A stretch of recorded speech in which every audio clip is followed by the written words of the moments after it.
ये इस सीरीज का पार्ट 2। अगर आपने इसका पहला पार्ट नहीं देखा तो स्क्रीन डिस्क्रिप्शन में मिल जाएगी, वहां से जाके देख लेना। चलो तो पार्ट 2 को स्टार्ट करते हैं। पार्ट 2 की स्टार्टिंग में हम देखते हैं वो वहां पर चाकू से मारने के लिए तैयार हो जाती है और तभी डिक्की खुलती है और एक मजबूत हाथ उसके हाथ से चाकू छीन लेता है और सामने चोई खड़ा होता है जो कि उसके पिता का सबसे करीबी दोस्त था। वो गुस्से में कहता है कि अगर तुम्हें मरना ही था तो क्या तुम्हें इससे बेहतर तरीका नहीं मिला? अगर तुम इसी तरीके से इधर उधर भागती रही तो कोई सच में तुम्हें मार देगा। अभी भी कांप रही जीव कहती है कि पुलिस कुछ नहीं कर रही, आप भी कुछ नहीं कर रहे, तो मैं क्या ऐसे ही जून जैसे कुछ हुआ ही नहीं। चोई उसकी हालत और जीत दोनों को देखता है और कहता है कि अगर तुम उसे मारना चाहती हो तो पहले तुम्हें मारना सीखना होगा। उसके बाद वो जीव को अपने ट्रेनिंग बेस पर ले जाता है जो कि अंडरग्राउंड जगह होती है जहाँ पर वो लड़कों को भर्ती कर फाइट करना सिखाता है। और आज तक वहाँ पर कोई लड़की नहीं आई थी और जीव पहली लड़की बनती है जो ये सब के सामने उसे न्यू मेंबर के तौर पर इंट्रोड्यूस करता है। सभी लड़के उसे हैरानी और शक की नजर से देखते हैं। उसमें से एक लड़का उसे उसका कमरा दिखाने के लिए ले जाता है और कहता है कि आज से तुम्हें झाड़ू लगाना, कपड़े धोना और बर्तन साफ करना सब कुछ करना होगा। और जब मैं पहली बार यहाँ पर आया था तब मैंने भी सभी यही सब किया था। और फिर दूर एक बिल्डिंग की तरफ इशारा कर कहता है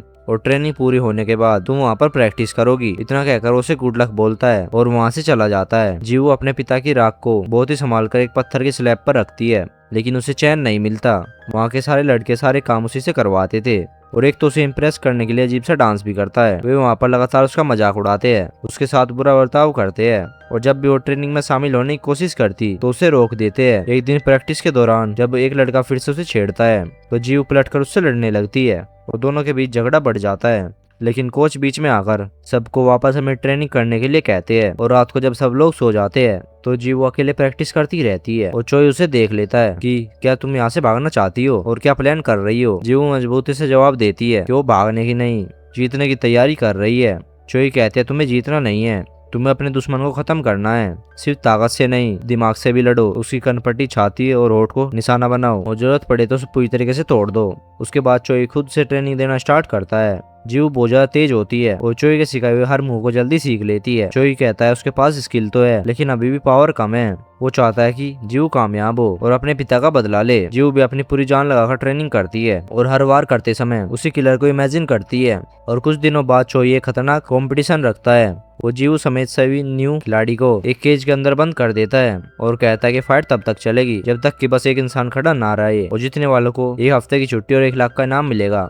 लंबी और खतरनाक फाइट के बाद आखिरी में सिर्फ 2 लोग बचते हैं, एक लड़का जिसे सब सीजर्स कहते हैं और दूसरू जीव। उसके बाद फाइनल फाइट के लिए आमने सामने आते हैं। दोनों ने दर्जनों लोगों को हराकर यहाँ तक का रास्ता बनाया होता है और फर्क सिर्फ इतना होता है कि सीजर्स मजे के लिए लड़ता है बल्कि जीव को लड़ने के अलावा कोई और रास्ता नहीं होता और आखिरी में जीत हमेशा से उसकी होती है जिसके पास लड़ने की असली वजह हो। चोई जीव को विजेता घोषित कर देता है और बाद में जब सीजर्स को होश आता है तो उसके दोस्त उसे भड़काने लगते हैं। उसी रात जीव रिंग साफ कर रही होती है तब सीजर्स उसके पास आता है। जीव उससे माफी मांगती है लेकिन वो शांत होकर कहता है कि वो सिर्फ एक फाइट थी और किसी एक को हारना ही था। लेकिन अपने दोस्तों के पास लौटने के बाद वो धीरे से बताता है कि उसने जीव की ड्रिंक में नशे की दवा मिला दी है और थोड़ी देर बाद जीव को चक्कर आने लगते हैं और उसकी नजर धुंधली हो जाती है और तब उसे समझ में आता है कि उसे ड्रग किया गया है। सीजर्स और उसका दोस्त उसे खींचकर वहां से ले जाते हैं और उसकी कमजोर हालत का फायदा उठाने की कोशिश करते हैं और जीव पूरी ताकत से खुद को बचाने की कोशिश करती है और उनमें से एक को धक्का देकर दूर गिरा देती है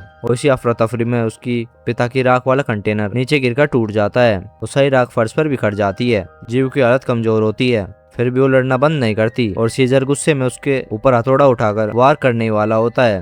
तभी चोई वहां पर पहुंच जाता है। वो तुरंत हमला रोकता है और जीव को सुरक्षित जगह पर ले जाता है। उसके बाद वो सीजर्स की तरफ हाथ बढ़ाकर बहुत ही शांत आवाज में पूछता है कि अब तेरे शरीर का कौन सा हिस्सा मेरा होना चाहिए, तेरा चेहरा, तेरे हाथ या फिर तेरी टांगे। सीजर डर जाता है और माफी मांगते हुए कहता है कि वो चोई का सबसे भरोसेमंद आदमी है और हमेशा से उसके लिए लॉयल रहा है। इस पर चोई कहता है कि सिर्फ इसी वजह से वो उसे मार नहीं रहा क्योंकि वो उसका आदमी है। जीव को यहाँ पर खुद चोई लेकर आया था इसलिए उसे कभी भी उसे छूना नहीं चाहिए था। इसके बाद चोई चाकू उठाता है और सीजर के चेहरे पर एक गहरा कट लगा देता है ताकि वो अपनी गलती जिंदगी भर याद रखे। और जब जीव को होश आता है तो सबसे पहले वो अपने पिता की बिखरी हुई राख इकट्ठा कर एक बॉक्स में रखती है और फिर पूरी तरीके से टूटकर रोने लगती है। और चोई का भरोसेमंद आदमी तेजू उसके पास आता है और कहता है कि अगर उसे रोना ही है तो उसे ये जगह छोड़ देनी चाहिए। वो बताता है कि वो उसके पिता को अच्छे तरीके से जानता था।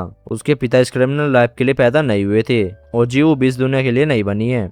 बाद में चोई जीव को एक रेस्टोरेंट में मिलने के लिए बुलाता है और कहता है कि एक बात अच्छी तरीके से समझ लो कि पिछली रात तुम मर गई थी, आज तुम्हारा नया जन्म हुआ है। उसके बाद वो टेबल पर एक रिवॉल्वर रखता है और बताता है किसी गन से उसके पिता की हत्या की गई थी, किलर इसे फेंक कर भाग गया था और यह हत्या पुलिस डिपार्टमेंट का है, मतलब कि उसके पिता का किलर कोई पुलिस ऑफिसर है।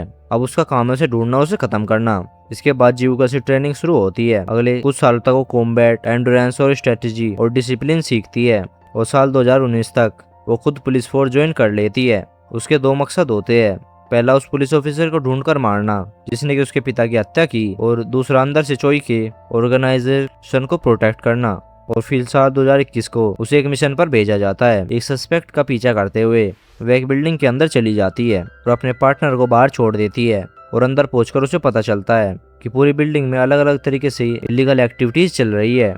उसे वहां पर एक बेहोश लड़की मिलती है जहाँ के वे उसे होश में लाने की कोशिश करती है। इसके बाद वो छिपकर दूसरे कमरे में देखती है जहाँ पर की ड्रग डील चल रही होती है। उसी के साथ यहीं पर ये पार्ट खत्म होता है। अगर आपको वीडियो पसंद आई हो तो वीडियो को एक लाइक जरूर से कर देना और चैनल को सब्सक्राइब भी कर लेना। चलो तो मिलते हैं नेक्स्ट पार्ट के साथ। Bye bye.